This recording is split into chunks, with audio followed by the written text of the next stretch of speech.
আমি তো বেশ কিছুদিন আগে ঘুরতে গেছিলাম, আর সেটা সমুদ্র এলাকা না হলেও চারিদিকে না ওখানে অনেক জলকর আছে।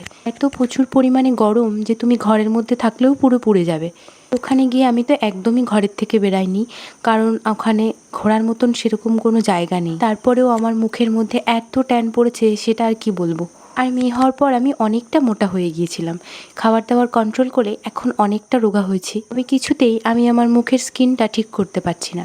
আর এদিকে ওখানে গিয়ে আমার স্কিনটা একদম ট্যান পড়ে গেছে। আমার মা আমাকে বললো এগুলো করো, তাহলে দেখবে তোমার স্কিনটা অনেকটা আগের তুলনায় ক্লিয়ার হবে। অন্য কিছুই না, একটু কফি পাউডার, একটু টমেটো আর চিনি নিয়ে আমি আমার ফেসটাকে ভালো করে স্ক্রাবিং করে নিলাম। তারপর জাস্ট নর্মাল জল দিয়ে ফেসটাকে ক্লিন করে নিলাম। সত্যি আগের থেকে মুখটা অনেকটা ফ্রেশ লাগছে, অনেকটা ক্লিন লাগছে। আর তারপরে আমার কাছে একটা ডিটান প্যাক ছিল, জানো তো, আমার মাম্মু যখন আমার পেটুতে ছিল তখন আমি এটা ইউজ করতাম, ভীষণ ভালো। আর সেটা আমার কাছে এখনও আছে, সেই ডিটান প্যাকটাই আমি ব্যবহার করেছিলাম। আর এটা ব্যবহার করার পর 45 মিনিট মতন রেখে ড্রাই হওয়ার পর খুব ভালোভাবে হালকা হাতে মাসাজ করে নিতে হবে।